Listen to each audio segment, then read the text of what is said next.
verdade dita sem medo. A palavra de Deus, ensinada de uma forma clara e sem distorções. Ouça agora a mensagem da palavra de Deus com o pastor Heron.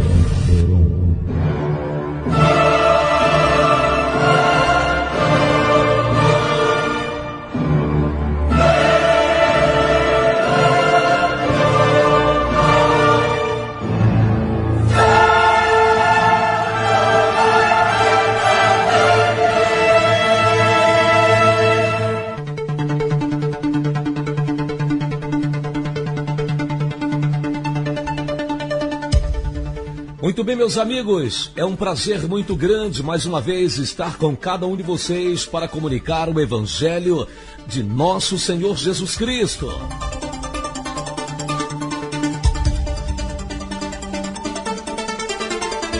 E aqui estamos nós para dar continuidade ao estudo que começamos, o estudo sobre como ser um verdadeiro servo de Deus. Afinal de contas, você se considera um verdadeiro servo de Deus? Você é de fato um verdadeiro servo de Deus? Porque uma coisa é você afirmar que é, outra coisa é você de fato ser. Infelizmente as pessoas, elas costumam dar testemunhos de si mesmo. O próprio Senhor Jesus Cristo, em sua palavra, disse que o testemunho de um homem não é válido. O testemunho tem que ser de outra pessoa acerca daquele homem. O testemunho próprio de um homem não é válido. Logo, se você se autodenomina servo de Deus ou serva de Deus, o seu testemunho não é válido. É necessário que outras pessoas assim o considerem. E para que outras pessoas assim o considerem, tem que haver frutos. A questão é que outra pessoa pode já ter dito que você é um servo de Deus ou uma serva de Deus. Entretanto, qual é o referencial que essa pessoa tem para denominar que você é de fato um servo de Deus, uma serva de Deus? De repente essa pessoa sabe menos até do que você. De repente essa pessoa é aquele tipo de cristão leigo, é aquele tipo de cristão fraco, aquele tipo de cristão débil, que não sabe absolutamente nada e que na cabeça dele também, o simples fato de alguém andar com a Bíblia embaixo do braço já o denomina servo de Deus. Logo, o testemunho desse tipo de pessoa não é válido. Por isso, o Senhor Jesus Cristo afirma que o testemunho dele partia do Pai. Ele deixa claro em sua palavra que o testemunho acerca de sua vida não partia de si próprio ou não partia de outro ser humano, e sim do próprio Pai. O próprio Pai testificava que ele, de fato, era o seu servo, o seu filho, aquele que viera resolver, aquele que viera realizar uma obra extraordinária para Deus. Eu disse no programa anterior que muitas pessoas, pelo simples fato de frequentar uma igreja evangélica, pelo simples fato de estar dentro de uma denominação evangélica, de uma religião cristã, seja ela qual for, seja evangélica, seja católica, seja carismática, ela se autodenomina serva de Deus. Ela se autonomeia como servo de Deus. Bate no peito e diz: eu sou servo de Deus. Mas peraí, você sabe qual é o conceito sobre a palavra servo? A palavra servo tem em sua tradução original do grego como escravo. Eu pergunto a você, você tem sido um escravo para Deus? Pastor Heron, essa história de escravo comigo já não cola mais, porque a princesa Isabel assinou a Lei Áurea e eu não sou escravo de mais ninguém. Pois é, a ignorância de certas pessoas obviamente vai pensar dessa forma. A falta de conhecimento de certas pessoas certamente levará essa pessoa a raciocinar de que eu estou falando de escravatura, de escravidão humana, e não de ser servo.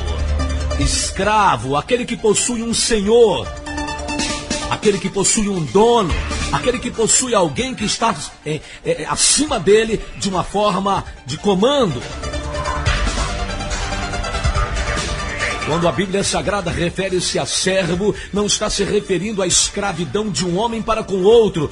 Portanto, a escravatura que houve no nosso país, que houve no mundo inteiro, quando escravizaram os negros, não é dessa escravidão que a Bíblia está falando, não é de ser servo, nesse sentido que a Bíblia Sagrada está se referindo. O ser servo, no sentido original, que diz ser escravo, significa que eu não tenho vontade própria, quem manda em mim é o meu Senhor, e o meu Senhor é Jesus Cristo. É nesse sentido que as Sagradas Escrituras está se referindo. Não é no sentido do homem negro ser escravo do homem branco. Aliás, diga-se de passagem, isso era uma verdadeira aberração.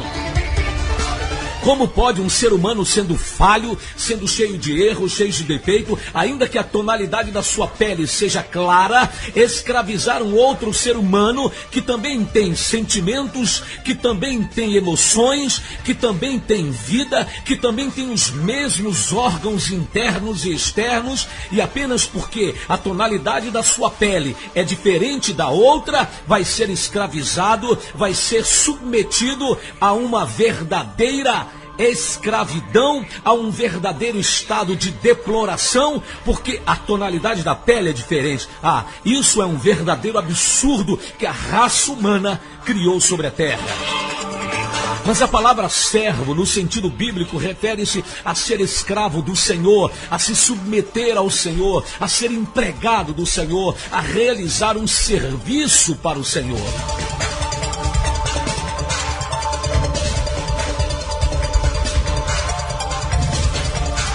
A pergunta então que não quer calar é a seguinte: você é um servo de Deus verdadeiramente? Você de fato e de verdade tem sido um servo de Deus? Não, peraí, vamos entender se a palavra servo significa empregado, ou escravo, ou aquele que possui um dono, um senhor, aquele que possui e recebe o comando, uma voz de comando, uma ordem, que está debaixo de uma autoridade. Então, peraí, eu pergunto a você, qual é o serviço que você tem feito para Deus? Você diz que é servo de Deus, mas a palavra servo, ela dá origem a uma palavra que se origina também dela, que é serviço. A palavra serviço é uma palavra derivada de servo. Serviço é aquilo que o servo produz. O servo, ele estabelece um serviço para o seu senhor. O servo, ele executa, por melhor dizer, substituindo então a palavra estabelece por ele recebe a incumbência de realizar um serviço para o seu senhor. Então, vamos voltar então um pouco no tempo, né? Vamos voltar um pouco mais no tempo, um século e pouco atrás, e vamos entender isso fazendo uma abordagem até em cima dessa questão da escravidão no Brasil. Vamos voltar um pouco no tempo, a um século e 15, um século e 20 anos atrás, e vamos focar o que era um escravo, um servo de um dono de pés de café, de uma fazenda de café, de um barão daquela época. Vamos então entender? Vamos parar para pensar um pouco? Por que aqueles homens e aquelas mulheres, por ter a tonalidade da sua pele negra, eram escravizados? Sabemos que há um pouco mais de um século atrás, os homens e as mulheres negras vindos da África foram escravizados no nosso país. Agora vamos entender como que era feita essa questão da escravatura. Como que era estabelecido as regras da escravidão. Por exemplo, tanto os homens quanto as mulheres que eram submetidos à escravidão não possuíam, por favor, vamos entender isso, não possuíam direito algum. Tanto o homem quanto a mulher que estavam debaixo de uma escravidão, ou seja, eram servos de um dono de fazenda, eram servos de um barão do café, eram servos do barão do cacau, ou de qualquer outro tipo de agropecuária, de agricultura no país. Aquele servo, aquele empregado, aquele escravo, eles não possuíam direitos absolutamente nenhum. Nenhum tipo de direitos lhes eram dados. Eles dormiam dentro de senzalas, eles comiam farinha com água, né, a farinha molhada com água, comia pão com água, eles eram submetidos a sessões de chicotadas, eram postos no tronco, como ali o pelourinho é uma lembrança viva de uma época funesta no nosso Brasil, e fundamentalmente ou principalmente na nossa Bahia. O pelourinho, assim chamado, era porque existia um tronco ali, eu garanto que muitos jovens de hoje não sabem disso.